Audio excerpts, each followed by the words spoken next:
कलयुग में मानसिक पाप का दंड नहीं मिलता, तो क्या महाराज जी निंदा और दोष दर्शन मानसिक पाप है? लेकिन रुक ही नहीं पाओगे ना वाणी के, जो मन में आएगा वो वाणी में आ जाएगा। इतना संयम थोड़ी है कि मन की बात को काट सके। मन में आया तो वाणी में आ जाए, वाणी में आया तो अपराध लागू हो गया। तो हम एक कथा सुनाया करते हैं कि ब्रह्मा जी के 4 पुत्र हैं, सतयुग, त्रेता, द्वापर और कलयुग है तो सभी, ये भी 4 पुत्र हैं। तो सतयुग को कहा कि हमने नर्क की व्यवस्था की है, बनाया है, तो अपने राज्य में ऐसा करना कि तुम सात्विक प्रवृत्ति के हो, तो सात्विक प्रवृत्ति वाला नर्क नहीं जाता, स्वर्ग जाता है। तो बोले कुछ ऐसा करना जिससे नर्क खाली ना रहे। तो उनका इस आज्ञा का पालन हमारे राज्य में नहीं हो सकता, सतयुग में कोई नर्क नहीं जाएगा। त्रेता से कहा, तो त्रेता ने कहा हम बड़े भाई का अनुगमन करेंगे।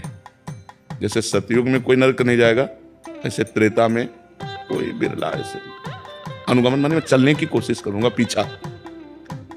द्वापर से कहा, तो द्वापर ने कहा आपकी आज्ञा का पालन करने का 100% प्रयास करेंगे। जब कलयुग से कहा, तो कलयुग ने कहा जैसे बड़े भाई ने कहा हमारे राज्य में सतयुग में कोई नर्क नहीं जाएगा, ऐसे हम 100% प्रयास करेंगे कि आपका नर्क हाउसफुल रहे, कोई स्वर्ग या वैकुंठ न जा पावे।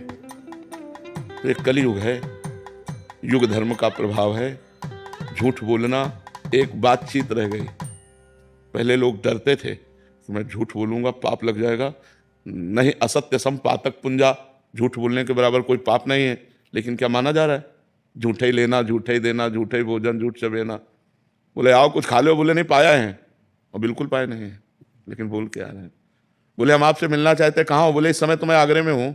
1 सेकंड में झूठ बोल देते। ले, झूठ बोलना आज कोई पाप नहीं माना जा रहा, किसी की निंदा करने से कोई डर नहीं रहा। तो ऐसे ही हमारे इस कलयुग में ऐसा नहीं है कि सब दोष दर्शन करने वाले हैं, सैकड़ों श्रद्धालु हैं।